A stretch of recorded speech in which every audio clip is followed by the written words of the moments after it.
बेटा बनकर, बेटी बनकर, दामाद बनकर और बहू बनकर। कौन आता है? जिसका तुम्हारे साथ कर्मों का लेना देना होता है। लेना देना नहीं होगा तो नहीं आएगा।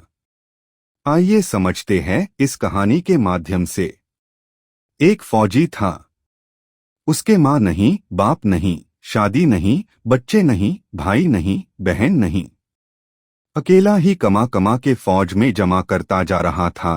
तो थोड़े दिन में एक सेठ जी जो फौज में माल सप्लाई करते थे उनसे उनका परिचय हो गया और दोस्ती हो गई। सेठ जी ने कहा, जो तुम्हारे पास पैसा है वो उतने के उतने ही पड़ा है, तुम मुझे दे दो, मैं कारोबार में लगा दूं तो पैसे से पैसा बढ़ जाएगा, इसलिए तुम दे दो। फौजी ने सेठ जी को पैसा दे दिया। सेठ जी ने कारोबार में लगा दिया। कारोबार उनका चमक गया, खूब कमाई होने लगी, कारोबार बढ़ गया। थोड़े ही दिन में लड़ाई लग गई। लड़ाई में फौजी घोड़ी पर चढ़कर लड़ने गया। घोड़ी इतनी बदतमीज थी कि जितनी जोर जोर से लगाम खींचे उतनी ही तेज भागे।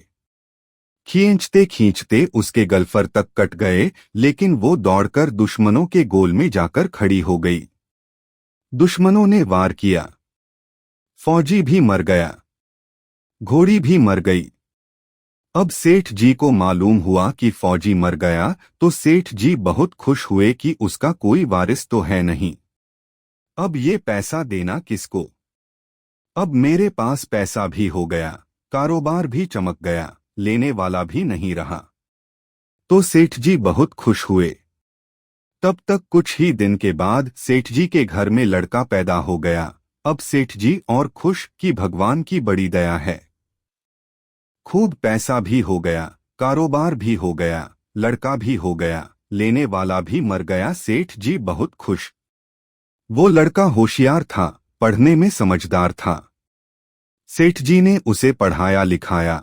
जब वह पढ़ लिखकर बड़ा हो गया तो सोचा कि अब ये कारोबार संभाल लेगा, चलो अब इसकी शादी कर दें। शादी करते ही घर में आ गई बहुरानी। दुल्हन आ गई। अब उसने सोचा कि चलो बच्चे की शादी हो गई, अब कारोबार संभालेगा। लेकिन कुछ दिन में बच्चे की तबीयत खराब हो गई।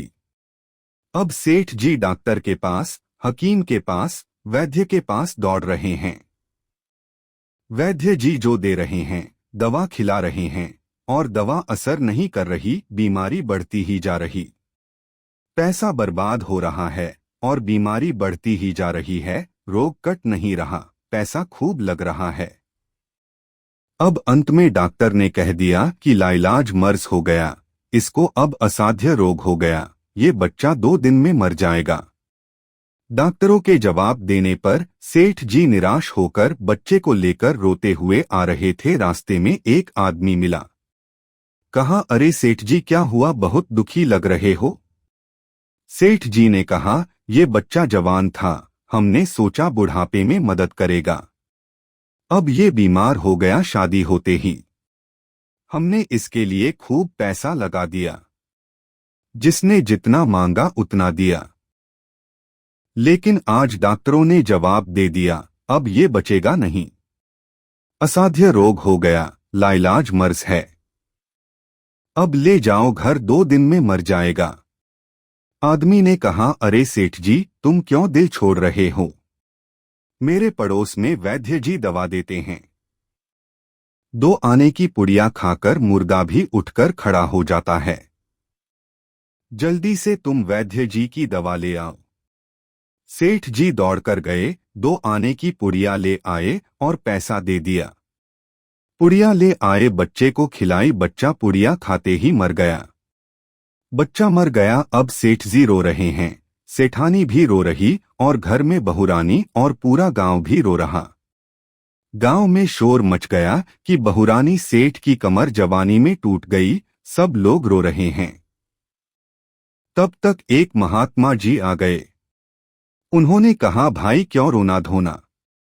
लोग बोले, इस सेठ का एक ही जवान लड़का था, वो भी मर गया, इसलिए सब लोग रो रहे हैं, सब दुखी हो रहे हैं।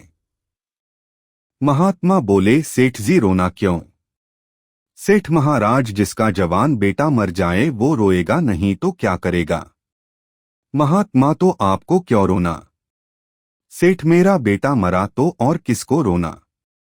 महात्मा, और उस दिन तो आप बड़े खुश थे। सेठ, किस दिन? महात्मा, फौजी ने जिस दिन पैसा दिया था। सेठ, हाँ, कारोबार के लिए पैसा मिला था तो खुशी तो थी। महात्मा, और उस दिन तो आपकी खुशी का ठिकाना ही नहीं था। सेठ, किस दिन?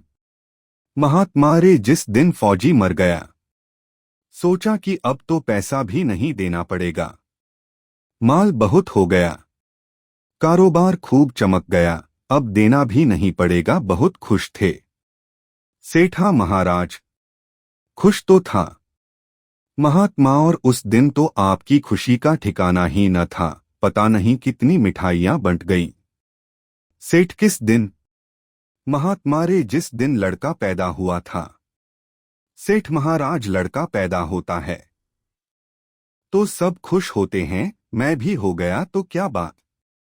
महात्मा, उस दिन तो खुशी से आपके पैर जमीन पर नहीं पड़ते थे। सेठ, किस दिन? महात्मा, रे जिस दिन बेटा ब्याहने जा रहे थे। सेठ महाराज, बेटा ब्याहने जाता है तो हर आदमी खुश होता है, तो मैं भी खुश हो गया। महात्मा, तो जब इतनी बार खुश हो गए तो जरा सी बात के लिए रो क्यों रहे हो? सेठ महाराज, ये जरा सी बात है। जवान बेटा मर गया, ये जरा सी बात है। महात्मा, रे सेठ जी, वहीं फौजी पैसा लेने के लिए बेटा बनकर आ गया। पढ़ने में, लिखने में, खाने में, पहनने में और शौक में, श्रृंगार में जितना लगाना था लगाया। शादी ब्याह में सब लग गया और ब्याज दर ब्याज लगाकर डॉक्टरों को दिलवा दिया। अब जब 2 आने पैसे बच गए वो भी वैद्य जी को दिलवा दिए और पुड़िया खाकर चल दिया। अब कर्मों का लेना देना पूरा हुआ। सेठ जी ने कहा, हमारे साथ तो कर्मों का लेन देन था, चलो हमारे साथ तो जो हुआ सो हुआ। लेकिन वो जवान बहुरानी घर में रो रही है, जवानी में उसको धोखा देकर विधवा बनाकर चला गया, उसका क्या जुर्म था कि उसके साथ ऐसा गुनाह किया? महात्मा बोले, यह वही घोड़ी है जिसने जवानी में उसको धोखा दिया, इसने भी जवानी में उसको धोखा दे दिया।